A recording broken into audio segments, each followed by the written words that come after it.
لك لبيك إن الحمد والنعمة لك والملك لا شريك لك إن الحمد والنعمة لك والملك لا شريك لك.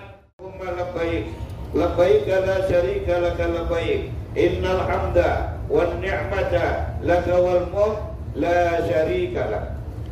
Para bapak, ibu dan saudara-saudara, jauh dari negara Indonesia kita datang untuk menunaikan ibadah haji. Puncaknya haji adalah wukuf di Arafah saat ini. Sampai baginda Rasul menyatakan dalam satu deklarasi yang sangat populer, apa kata Rasul? Al-hajju Arafah, la hajja liman la arafatalah. Haji adalah wukuf di Arafah. Maka tidak namanya haji bagi orang yang tidak melaksanakan wukuf di Arafah. Alhamdulillah, kita satu di antara 1 juta umat Islam yang sedang melaksanakan wukuf di Arafah. Bumi Arafah kaum muslimin, mulai hari ini, mulai detik ini sampai besok subuh adalah menjadi bumi yang sangat mulia, menjadi bumi yang sangat istimewa, menjadi bumi yang tidak punya bandingan kemuliaannya. Saking mulianya, saking istimewanya, saking hebatnya Arafah saat ini, Rasul pernah mengatakan dalam hadis yang sangat mutawatir. Apa kata Rasul? Ma min yaumin afdal, nggak ada hari yang lebih utama indallahi, menurut Allah, min yaumi Arafah, dibanding dengan hari Arafah. Saya ulang, tidak ada hari yang lebih utama di sisi Allah daripada hari Arafah. Berarti tanah Arafah, hari Arafah, yaitu tanggal 9 Dzulhijjah adalah tanah yang paling mulia, hari yang paling mulia. Tidak ada hari yang melebihi kemuliaannya hari Arafah. Syekh Nawawi dalam kitab Nihayatul Sain menyatakan bahwa kemuliaan Arafah ini bahkan melebihi kemuliaan Lailatul Qadar. Kalau kita dalam bulan Ramadan sangat mendapatkan Lailatul Qadar, Arafah pada tanggal 9 Dzulhijjah jauh lebih mulia daripada Lailatul Qadar dan hari-hari yang lain. Tanah Arafah ini pada tanggal 9 Dzulhijjah jauh lebih mustajab ketimbang tanah-tanah yang lain. Kita paham multazam adalah tempat sangat mustajab. Hari ini Arafah jauh lebih mustajab daripada multazam. Kita paham Hijr Ismail, Maqam Ibrahim sangat amat mustajab. Khusus untuk hari ini Arafah jauh lebih mustajab daripada tempat-tempat mustajab yang lain. Oleh karenanya kaum muslimin, kita sangat bersyukur dipanggil oleh Allah sampai diberikan kesempatan melaksanakan wukuf di Arafah. Sehingga manfaatkan kesempatan wukuf di Arafah ini untuk melaksanakan ta'abbudillah, beribadah yang maksimal kepada Allah Subhanahu wa taala. Kaum muslimin, saking hebatnya orang-orang yang lagi wukuf di Arafah, walaupun dari kemarin kita belum pernah mandi, dari kemarin kita belum pernah ganti pakaian, mungkin secara lahiriahnya kita menjadi orang yang sangat amat sederhana, tetapi hakikinya dalam kondisi kunal, dalam kondisi bau, dalam kondisi berkeringat, Allah angkat menjadi umat yang termulia di hadapan Allah Subhanahu wa taala. Saking mulianya orang yang lagi wukuf, walaupun suasana berkeringat. Saking mulianya orang berwukuf, walaupun baunya agak dekil. Saking mulianya orang wukuf, walaupun nampaknya tidak terlalu ganteng dan cantik, Allah bangga. Saking bangganya Allah, hari ini malaikat dipamerin oleh Allah. Allah turun, kemudian Allah pamer kepada malaikat, membanggakan orang yang telah dihukum. 1 juta umat Islam kurang lebih yang sedang melaksanakan wukuf. Di dalam hadisnya dijelaskan, wa annahu la yadnu, Allah turun. Saya ulang bahasa saya, wa annahu la yadnu, Allah turun sampai sana dunya, sampai langit yang paling bawah. Untuk apa Allah saat ini sedang turun di langit yang paling bawah? Allah jelaskan, Rasulullah jelaskan, humma yubahi, Allah pamerkan orang yang lagi wukuf. Allah pamer kepada siapa? Ilal malaikah, al malaikah, kepada malaikat.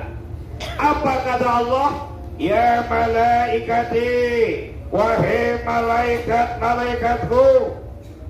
Sampai malaikat yang di aras, sampai malaikat yang di langit 1 sampai langit 7, dijelaskan oleh Allah, ya malaikati, wahai malaikat-malaikatku, unduru, lihat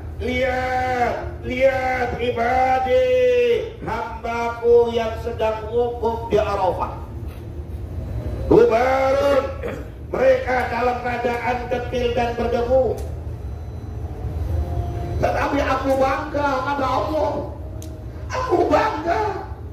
Aku bangga sampai Allah mengatakan, mada arada haula, apapun yang mereka minta, apapun yang mereka inginkan di saat wukuf di Arafah, mesti akan aku kabulkan, kata Allah Subhanahu wa taala. Subhanallah. Tidak pernah Allah jelaskan begini kecuali untuk orang yang sedang wukuf di Arafah. Tidak pernah Allah menyampaikan persoalan ini kecuali khusus untuk orang wukuf di Arafah. Padahal kaum muslimin, kalau kita koreksi diri kita, sebenarnya kita adalah umat yang banyak dosa. Kita umat yang belum soleh, kita umat yang belum baik. Mungkin dosa-dosa kita terlalu banyak, hanya karena Allah lagi sayang, Allah menutupi dosa kita. Andai Allah buka dosa kita, mungkin kita sangat malu dipanggil oleh Allah. Sehingga kaum muslimin, duyukur rahman yang berbahagia, marilah di bumi Arafah ini kita melaksanakan i'tiraf. Apa itu i'tiraf? Pengakuan atas dosa-dosa yang pernah kita lakukan. Kita melaksanakan i'tiraf, mengakui dan mengungkapkan kepada Allah dosa yang pernah kita jalankan. Dosa-dosa kecil, dosa-dosa besar, dosa yang disengaja maupun yang tidak disengaja, ungkapkan hari ini. Ungkapkan hari ini. Walaupun kita tidak mengungkapkan, Allah tahu perbuatan dosa apa yang pernah kita lakukan. Mungkin ada di antara kita yang sering meninggalkan sholat. Mungkin ada di antara kita yang sering meninggalkan puasa. Mungkin ada di antara kita yang sering bermaksiat. Mungkin ada di antara kita yang pernah melakukan dosa-dosa besar. Pernah mabuk di saat mudanya, pernah judi di saat hidupnya, bahkan pernah berzina pada waktu mudanya. Saat ini ungkapkan semua perbuatan dosa kita.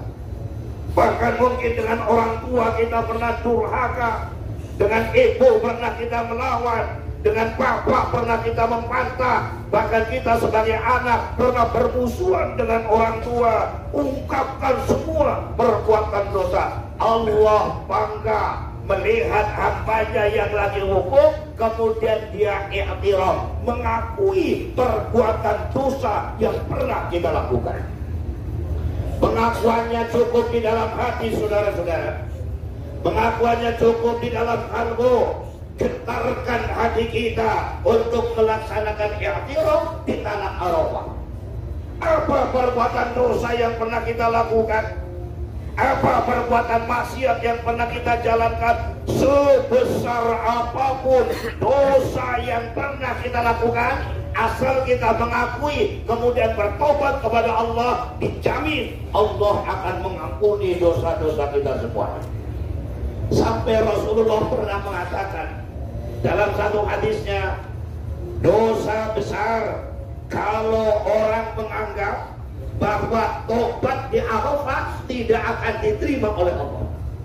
Saya ulang, dosa besar kalau ada orang menganggap bahwa tobat di Arafah tidak diterima oleh Allah. Itu artinya apa? Sebesar apapun dosa kita, asal taubatan nasuha di Arafah mesti dijamin akan diampuni oleh Allah Subhanahu wa taala.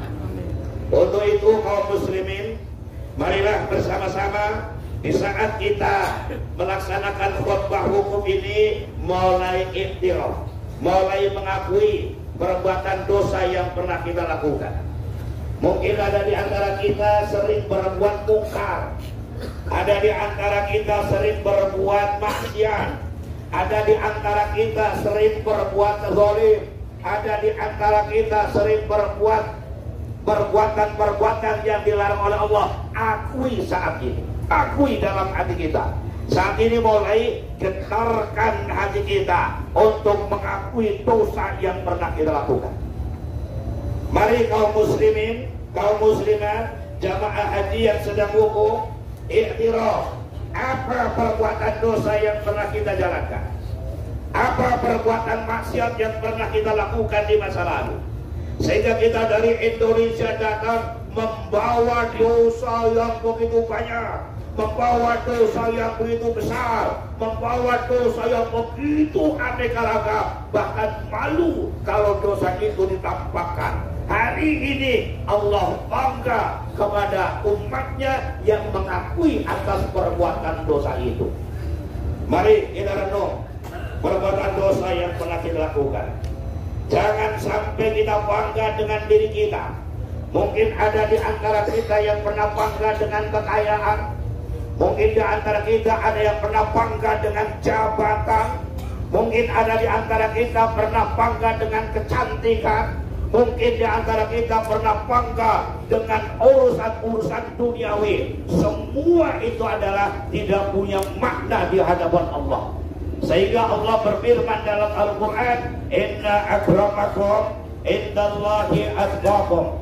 Yang paling bertakwa, yang paling mulia, yang paling hebat, yang paling istimewa di antara kalian di hadapan Allah adalah ketakwaan. Bukan harta yang membuat kita mulia, bukan jabatan yang membuat kita mulia, bukan ganteng yang membuat kita mulia, bukan cantik yang membuat kita mulia, dan bukan kemewahan dunia yang membuat kita mulia, tetapi yang membuat kita mulia adalah ketakwaan. Insyaallah kaum muslimin, dengan mengakui dosa yang pernah kita lakukan, kemudian kita bertobat kepada Allah, mohon ampun kepada Allah, sampai Rasul pernah menyatakan dalam hadisnya, Al-Hujjaj wal Umar wabdullah, orang-orang yang lagi haji, orang-orang yang lagi umrah, itu tamu Allah. Inistaghfiruhu wa ghafara lahu. Kalau mereka mohon ampun kepada Allah, bertobat kepada Allah, mohon ampun kepada Allah, wa ghafara lahu, dijamin Allah akan mengampuni kepada mereka. Subhanallah. Kalau melihat ayat ini, hadis ini, kaum muslimin jamaah haji yang berbahagia, kita menjadi orang yang sangat mulia, kita menjadi orang yang sangat istimewa, dan kita menjadi orang yang sangat hebat. Karena apa? Sebenarnya kita banyak dosa, kita banyak kekurangan, kita banyak kelemahan, tapi Allah sedang memuliakan kita. Kita enggak mulia, tapi Allah sedang memuliakan kita. Kita enggak terhormat, tapi Allah sedang memberikan kehormatan kepada kita. Kita enggak istimewa, tapi Allah sedang mengangkat kita menjadi orang istimewa. Aslinya kita enggak punya kemampuan apa-apa, tapi Allah sedang memberikan apa-apa dengan cara dipanggil untuk menunaikan ibadah haji. Labbaik Allahumma labbaik, labbaik la syarika laka labbaik, innal hamda wan ni'mata laka wal mulk la syarika lak. Kaum muslimin dan muslimat, Duyufullah wa duyufur rahman rahimakumullah. Terakhir, marilah di bumi Arafah kita selalu memperbanyak doa. Subhanallah, subhanallah. Kenapa? Rasul pernah mengatakan, khairut doa, sebaik-baiknya doa, doa yaumi Arafah adalah doa di hari Arafah. Di hari Arafah akan menjadi sangat istimewa karena dua hal. Yang pertama, waktu. Kapan waktu ini istimewa di Arafah? Mulai tergelincirnya matahari sebentar lagi sampai besok munculnya fajar sore. Itu adalah waktu yang sangat mustajab, waktu yang sangat mulia. Kita terbatas waktunya sampai pada maghrib, maka maksimalkan mulai tergelincirnya matahari sampai maghrib, maksimalkan doa, doa, doa, doa. Dan tidak mutlak harus doa berbahasa Arab. Bi ayyi lughatin syi'tum, dengan bahasa apa saja kau berdoa, tafadhal, silakan. Tidak mutlak harus berbahasa Arab. Kemudian kita perlu mendoakan kepada orang lain. Bukan hanya doa untuk diri, tapi awalilah doa untuk diri sendiri. Kadang-kadang di Arafah terlalu semangat mendoakan sama orang lain, tapi lupa untuk mendoakan diri. Yang pertama doa untuk dirinya, baru doa untuk orang lain. Orang lain yang perlu kita doakan pertama, ayah dan ibu. Ayah dan ibu kita, karena mereka adalah orang yang paling berjasa. Mereka adalah orang yang paling istimewa. Ayah dan ibu adalah orang yang penuh dengan keramat. Ayah dan ibu adalah orang yang nomor 2 setelah kita taat kepada Allah dan Rasulnya. Subhanallah. Padahal kepada ayah dan ibu kita terlalu banyak durhaka. Mungkin ada di antara kita belum pernah membahagiakan ayah dan ibu, sementara ayah dan ibu kita sudah meninggal dunia. Mungkin ada di antara kita selalu berbuat salah pada ayah dan ibu, dan kita belum sempat membalas apa-apa, sementara mereka telah meninggalkan kita. Bahkan bisa juga kita berangkat haji bukan karena kemampuan kita, tapi doa ayah ibu sekian puluh tahun yang lalu. Subhanallah. Kalau kita merenung kaum muslimin dan muslimat, betapa jasa ayah dan ibu sangat tinggi, tapi balasan kita kepada mereka masih jauh dari apa yang ayah dan ibu berikan kepada kita. Maka untuk mendoakan orang lain, pertama ayah dan ibu dulu yang menjadi skala prioritas. Subhanallah. Kemudian yang kedua, kita doakan guru yang telah memberikan ilmu kepada kita. Karena bisa tergerak kita berangkat haji, karena kita mendapatkan ilmu dari guru-guru kita. Sehingga guru adalah orang tua yang nomor 2 setelah ayah dan ibu. Ayah dan ibu termasuk mertua, itu posisinya adalah sama. Oleh karenanya guru-guru kita yang telah mendidik kita, yang telah memberikan ilmu kepada kita, bahkan bisa jadi guru kita yang mendoakan sehingga kita berangkat haji tahun ini. Oleh karenanya Bapak Ibu dan Saudara, ayah dan ibu mari kita doakan. Kita doakan dan boleh mengadu kepada Allah, ya Allah, maafkan kesalahan saya kepada ayah dan ibu. Minta kepada Allah doa. Karena betapa banyaknya kesalahan kita kepada ayah dan ibu, dan kita belum sempat minta maaf kepada mereka. Subhanallah. Pada guru jasanya paling besar. Kemudian yang ketiga, doakan anak-anak kita. Karena anak-anak kita adalah generasi yang akan melanjutkan sejarah perjuangan hidup kita. Termasuk pada hari ini kita doakan anak kita, walaupun anaknya agak bandel. Doakan mantu kita, walaupun mantu kita nggak terlalu baik. Doakan, doakan, doakan. Karena doa di sini mesti akan diterima oleh Allah Subhanahu wa Ta'ala. Sehingga Bapak Ibu dan Saudara yang berbahagia, ini kesempatan emas kita berada di Arafah, dan pada tanggal 9 Dzulhijjah ini jangan ada satu detik pun yang kita lewatkan untuk berdoa. Ini yang bisa saya sampaikan dalam khutbah wukuf di hari ini. Tentu mohon maaf kekhilafan, mohon maaf kekurangan, dan mohon maaf kalau ada hal-hal yang kurang berkenan di hati para bapak dan ibu. Insya Allah kita yakin haji kita haji mabrur. Terima kasih dan mohon maaf. Wallahul muwaffiq ila aqwamit thoriq. Wassalamualaikum warahmatullahi wabarakatuh.